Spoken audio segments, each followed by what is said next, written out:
Welcome to Turn Into Podcast. I'm Gina Baruch. Join me in my journey and discover how women's stories are woven into our lives, reflecting the beautiful tapestry of human experience.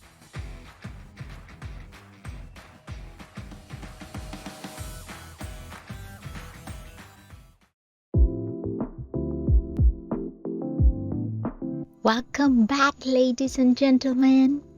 Last week, I was comfortably living in my little bubble when the house I was living in was sold, pushing me out of my comfort zone and forcing me to find a new town to call home. So, where did I end up? Let's find out.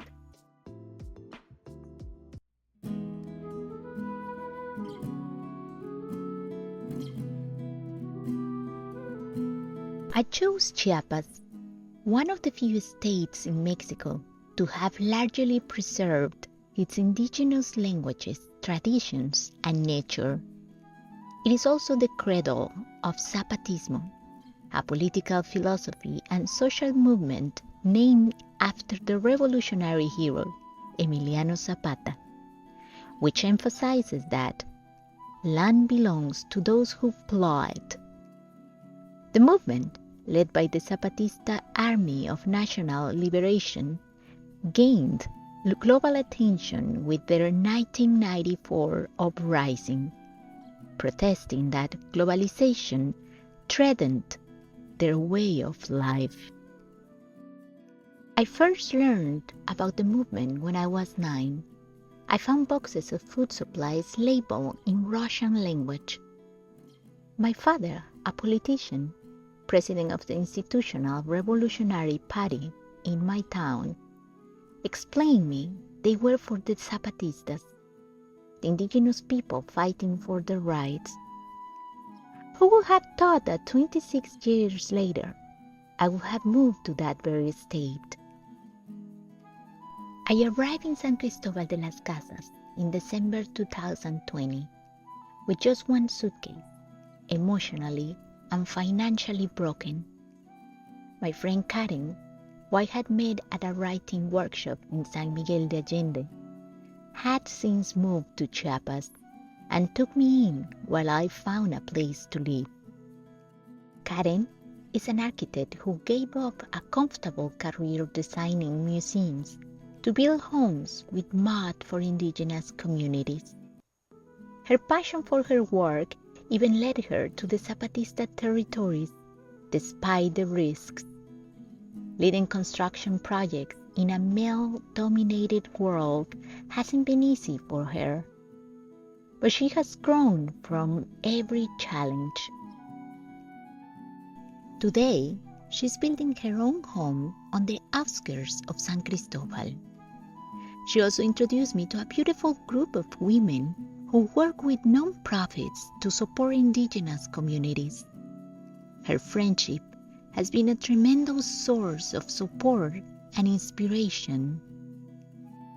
San Cristobal itself is a magical place.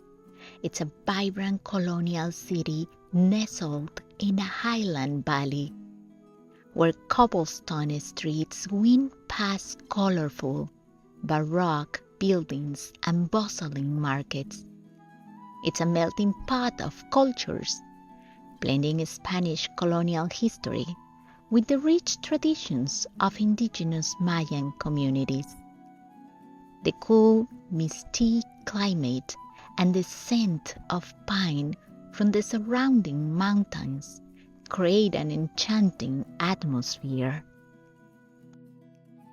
It was time to start over, but I didn't know where to start or how. I had so many options and had no idea which one was the best. I needed to buy time to figure things out. My sister Guadalupe offered me to come to visit her in Jalapa, Veracruz. So my cat son and I went. Guadalupe connected me with Inés, her best friend's sister. Without even knowing me, Inés offered to let me stay for free in one house she barely stayed in, so I accepted the offer. Returning to a conventional lifestyle wasn't easy. I needed to adapt quickly to the cold weather and make money. So I found an online job selling solar panels. It wasn't my dream job, but it gave me the resources I needed to start over and save some money. One day, I finally met Ines in person. She was a wonderful woman, a little older than me, and a widow with 3 beautiful children. It was hard not to love her kids from the moment I met them. We hung out together, and one day, she shared her story with me.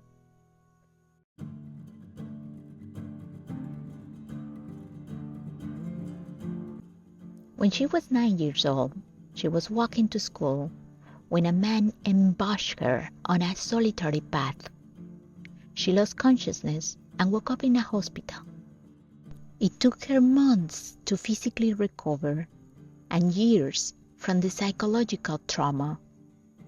The whole town knew about the misfortune, including her classmates.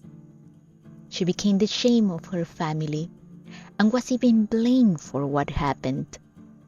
Later, she would find out it wasn't a random accident, but revenge on her father. She grew up and, not surprisingly, became a lawyer. She later married and had 3 children.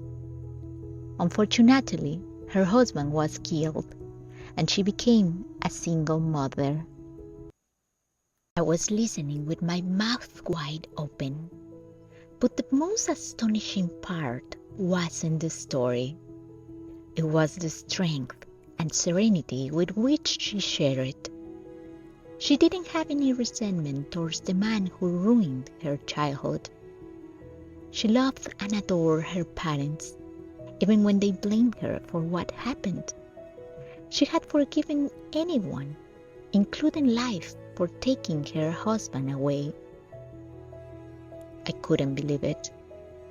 She truly understood the meaning of forgiveness. Her heart was free of resentment and pain, allowing her to break the chains of the past and write a new story for herself and her family. Because she had forgiven, she was able to give, even to strangers like me. Today, she's a single mother who adores her children. She doesn't complain about not having a husband to provide for her. Instead, she wakes up every day and works hard to create a better future for her children. After 2 months, I thanked Inez for letting me stay in her house and returned to Chiapas. I arrived at a friend's hostel, a temporary stop where I met tons of young hippie backpackers. Students, yoga teachers, musicians, and even wheat trimmers.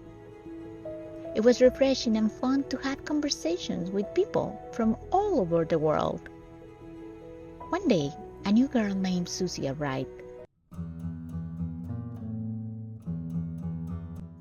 She looked young and didn't seem like a typical backpacker. "Where are you from?" I asked. "Guatemala," she said, her eyes sparkling. "How long are you staying?" "I'm just passing through. I'm going to the United States." I was surprised. "Do you have a visa?" "No," she said. "I have already paid someone to help me cross the desert." Chills ran down my spine as I thought about the dangers of the journey. "Why are you going?" I asked. "I have a 2-year-old son, and I want to build a home for him and expand my grocery store. I just want to work, save some money, and come back to build a better life for him." I was so impressed by her maturity and courage. "If you don't mind," I asked, "how old are you?" 17, she replied. I wrote down a prayer for her, gave her a suitcase and my phone number. She left. Weeks later, I heard she had been returned to her country by the Mexican police. I didn't hear from her again until many months later, when I got a call from an unknown number. Hello? Sheena, do you remember me? It's Susie from Guatemala. I finally made it. I'm in Texas. After 2 years of being in nature, coming back to this world felt like going down from heaven to purgatory. But sometimes you have to do what you have to do. To stay sane, my roommates and I will wake up at 5 a.m. to hike Don Lauro Mountain. It was dark and cold, and we had to pull together to make sure no one stayed in bed. It took about 45 minutes to get to the top. When we arrived, we would sit and watch the sunrise, the light filtering through the cotton clouds, creating a sublime palette of pastel colors in the sky. It was food for my soul. After meditating and sharing some cacao, we will head back home to start our workday. One day, Lucy and I were talking about how unsustainable our jobs were. I miss weaving, I said. I want to continue my projects, but I just don't know when. By the end of the day, I am so drained that I just want to go to bed. I totally get it. I'm a slave to my computer, Lucy replied. You know, I have some friends who work hard on farms for only 4 months a year and make the same income as people who work all year. Wow, I wouldn't mind doing that if I could have the rest of the year off for other things, Lucy said. I don't remember the name of the place. I think it's in the northern California. Oh yeah, Lucy exclaimed.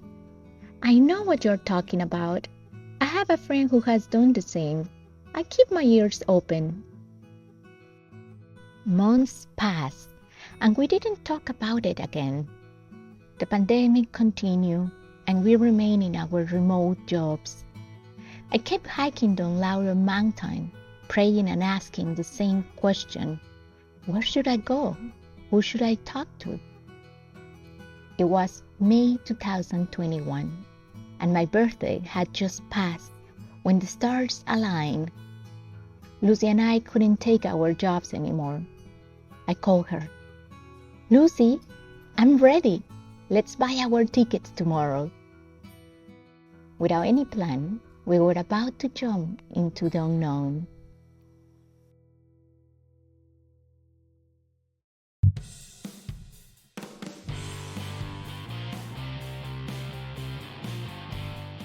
In my next episode, discover how Lucy and I had a chaotic arrival in Los Angeles, what character will join us, and how new adventures and obstacles we will find in our path.